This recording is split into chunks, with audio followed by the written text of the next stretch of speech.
My name is Caroline, and I want to share a special story with you. I live in a small two-room apartment in a quiet town called Willow Creek, not far from Portland. The apartment has a tiny kitchen with a wooden table, a living room with an old rocking chair, and a bedroom with a window that looks at the stars. It's just me here, and I love the calm. I'm 28 years old and work as a florist in a little shop downtown. My life is simple. I wake up, arrange flowers, and come home to relax. But one night, everything changed. It was late, around 11:30 p.m., and I was alone. The wind was soft outside, and the stars shone brightly through my window. I sat in my rocking chair with a cup of hot chocolate, listening to the quiet. Suddenly, the air turned cold, and the room felt strange. Then I saw her. A soft glow appeared near the kitchen, and there was an old woman. She had white hair, a kind smile, and wore a long, faded dress. I knew her. It was my grandmother. She died just 2 weeks ago. My heart beat fast, and I spilled my hot chocolate. "Grandmother," I whispered.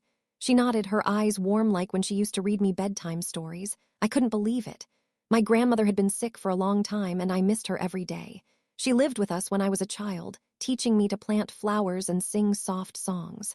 Now she was here, a ghost in my apartment. The light around her was gentle, like a lantern in the dark, and she floated just above the floor. I wanted to scream, but my voice was gone. "Caroline," she said, her voice like a soft breeze. Tears filled my eyes. "Am I dreaming?" I asked. She shook her head slowly. "No, my girl, I came to say goodbye." Her words made my chest hurt. The kitchen clock ticked loudly, and the room felt alive, like it was holding its breath. She moved closer, and I saw her hands, see-through but warm. She pointed to a small vase of flowers on my table, ones I picked that day. "They're beautiful," she said, "like you." For a moment, the room filled with the smell of her favorite roses, even though I hadn't brought any home. It was her, bringing back a memory. I wanted to touch her, but my hands shook. "Grandmother, why are you here?" I asked, my voice small. She smiled again, floating to the window. "To see you happy," she said. "I watched you grow, Caroline. You have my heart." I cried softly, remembering how she held my hand when I was scared. The rocking chair moved a little, like she was sitting with me. The apartment felt warm now, not cold. She told me stories about her childhood, her garden, and the songs she loved. I listened, feeling close to her again. Then she looked at the corner where I kept her old knitting basket, the one she left me. "Finish it," she said, pointing to the half-made scarf inside.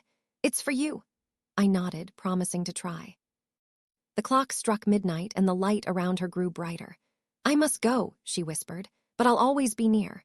I reached out, but she faded, leaving a single rose petal on the floor. The room went quiet, and the cold returned. I picked up the petal, holding it tight. That night, I couldn't sleep.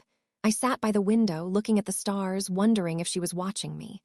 The next morning, I felt different. The apartment was still, but the petal was real. I took the knitting basket and started working on the scarf. My hands shook at first, but I remembered her lessons. Each stitch felt like a hug from her. I told my friend Mia about it. She's the only one who knows. "Maybe she wanted to say goodbye," Mia said, "or to give you strength." Her words helped.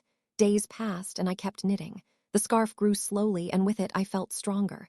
At night, I sat in the rocking chair, talking to the air. "I miss you, grandmother," I said. Sometimes I smelled roses again, or the chair moved a little. It made me smile. One evening, as I finished the scarf, I wrapped it around myself. It was warm, like her love. I looked at the stars and felt peace.